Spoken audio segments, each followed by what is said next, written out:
Hello and welcome to the West Country Rivers Trust Catchment Science Webinar Series. I'm Nick Paling and I'm Head of Evidence and Engagement at West Country Rivers Trust, and over the last 10 years I've been heavily involved in many of the Trust's integrated catchment management, collaborative governance and strategic catchment evidence programmes. This is the first webinar in a mini-series of 4 that provide an overview of our 5-stage approach to using data and evidence to inform the design, delivery and iterative improvement of adaptive catchment management initiatives. In this webinar series, I am focusing on how we have used this proof of concept framework to support the delivery of South West Water's flagship environmental management programme, Upstream Thinking, over its first 10 years. In the following 3 webinars of the series, the key stages in this process will be explored in more detail. I'll give examples of the various studies we have undertaken and the case studies we've produced over the years. Perhaps most importantly, the presentations will include all the links you need if you would like to find out more information about any of this work. So before we look at the proof of concept framework in more detail, I think it's important that we first put this in context by reminding ourselves of the key concepts or ideas that originally led to the establishment of the Upstream Thinking programme back in 2010. By that time, of course, pioneers like Dylan Bright and Ross Cherrington at WRT, Martin Ross at South West Water and several other key partners had been wrestling with these questions for a number of years already.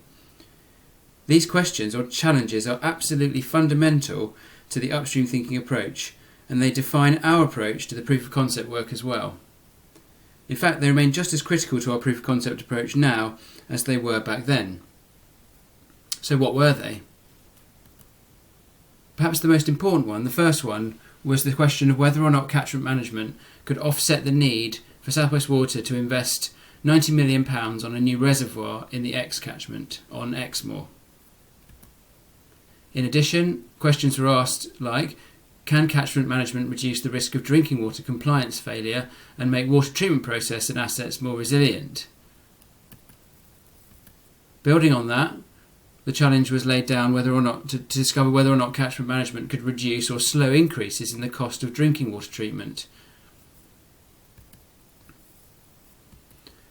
At that time in 2009-2010, there were also some bigger questions being asked about how could or should water companies contribute to and deliver environmental management in their catchments. And of course, at that time also, we just completed the first cycle of river basin management plans, and the question was being asked what approach in general would best meet the requirements of Article 7 of the Water Framework Directive, which relates to the provision of drinking water from the water environment. So Article 7 of the Water Framework Directive has statements like we needed to avoid deterioration in the quality of water in order to reduce the level of purification required in the production of drinking water. And also it said that there should be an inclusion of measures in the river basin management plans to safeguard water quality in order to reduce the level of purification treatment required for the production of drinking water. So these were critical challenges that were being laid down at that time, and the general belief was that Upstream Thinking Catchment Management Programme could answer a great deal, if not all, of these challenges. But we had to undertake a proof of concept to demonstrate that that was the case. Building on that, also at the core of Upstream Thinking, it's important to recognise that Upstream Thinking is a natural capital approach. It works to improve ecosystem service benefits provided by natural capital assets in catchments via a collaborative and evidence-led approach. So it is by definition a natural capital approach and always has been. It is also considered to be an exemplar of what is known as water stewardship, which is an approach which involves companies investing in their supply chain, so proactive investment in the resilience of, in this case, drinking water supply chain, and that includes the people and assets in that supply chain. So Upstream Thinking is clearly an exemplar of a water stewardship approach. The other thing is that Upstream Thinking has to be built on a robust socio-economic data and evidence and a robust socio-economic approach. So it's really important that we have a good understanding of the economics and psychosocial pressures acting in the water supply chain in order to deliver a scheme which really is effective. So the key thing to note was that our approach to the monitoring and evaluation of Upstream Thinking had to include the consideration and assessment of all of these elements if a robust proof of concept was to be realised during the first 10 years of the project. So very quickly, and I'll go into these in a lot more detail in a subsequent presentation, but just to say that where have we got to so far. Upstream Thinking 1 was in AMP5, 2010 to 2015, a whole series of partner organisations delivering in catchment landscapes and uplands right across the West Country over that 5-year period.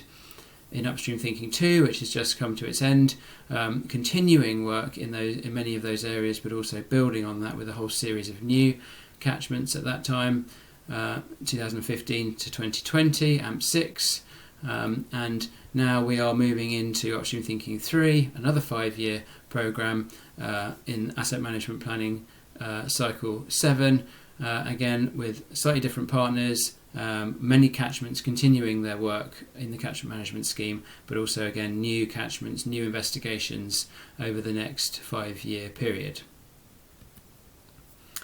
So very quickly I want to give you an overview of our 5-stage approach framework for catchment management proof of concept, and this is how we have been using data and evidence to underpin the Upstream Thinking initiative over the last 10 years.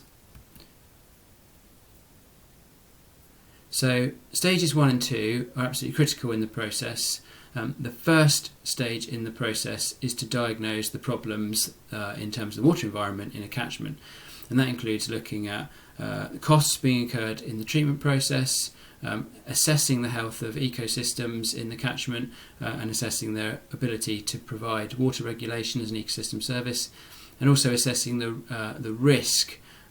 to the catchment in terms of drinking water supply chain, but also in terms of ecological health and ecosystem service provision in a catchment. And from there, once we've built that evidence base, we move into scheme justification, so building a business case for investment, if you like, and from once the scheme is initiated, then we move to stage 2 of the process,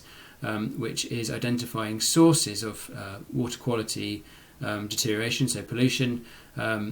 a variety of spatial scales, and for that we use a data and evidence driven risk assessment approach. We use monitoring to identify sources, monitoring and survey, and also we use a variety of modelling techniques in order to identify where pollution sources exist in a catchment landscape, and from there we move into the targeting of our actions, our interventions on the ground. Stage 3 of the process is the delivery of actions, the delivery of interventions, and in that regard we look at the best ways of delivering advice and guidance to rural land managers, the farming community, farmers out there on the ground. We have developed a toolbox of interventions, and we also look in great detail at the method of delivery of those actions, finding mechanisms which are best able to get investment and advice out onto the catchment, on the ground in the catchment. And aligned with that, obviously we also have to look at the governance arrangements, that is the management processes, the delivery mechanisms and processes in the project, and also collaborative governance, ways of working between the partners in the project, liaising with South West Water to make sure that the scheme is efficient and effective in its delivery. Stage 4 of the process is the assessment of outcomes. This is absolutely critical. It is vital for in proof of concept for Upstream Thinking that we are able to demonstrate that we've been successful in delivering our intended outcomes, and we do this again at a variety of spatial scales, from farm and field scale up to catchment and even potentially at regional scale. And we use a variety of approaches to do this, both monitoring and modelling, and case studies of interventions being delivered, and from there we also go on to build on that to look at the delivery or the realisation of secondary benefits by the delivery of the scheme. So that's enhancements in other ecosystem services as a byproduct, if you like, looking at a natural capital approach to see how natural capital value has been enhanced through the delivery of the scheme, and also very specifically looking at biodiversity outcomes or gains, if you like, as a result of the scheme being initiated and delivered. Once we've gathered this critical evidence, then we use that to feed into our dissemination and influencing work. In particular, that we've had a significant amount of coverage in the press and in media as we've disseminated the work that we've done. We've also been able to influence South West Water in their business planning cycle, obviously just as shown by the fact that Upstream Thinking is now about to enter its third phase. And also Upstream Thinking has achieved quite a lot of recognition in the policy arena. It was originally cited as a case study in the Water White Paper back in 2011-12, and it has recently been cited as an exemplar, as a case study of good practice in the 25-year Environment Plan. So that's very important, but the other reason that assessment of outcomes is so important is because Upstream Thinking is an adaptive catchment management approach, and so the lessons learnt it must be used to iteratively enhance and improve the delivery of the scheme. So using the information that we've gathered to feed back into the justification of the scheme, assessment of the catchment landscape, but also using the proof of concept evidence gathered to improve the way that we deliver the scheme, and indeed the governance and management arrangements that we use to deliver the project. So, there you have it, an overview of our 5-stage approach to using data and evidence to inform the design, delivery and iterative improvement of adaptive catchment management initiatives. I hope this has given you an insight into the proof of concept process that we've been developing and implementing for Upstream Thinking and other projects over the last decade.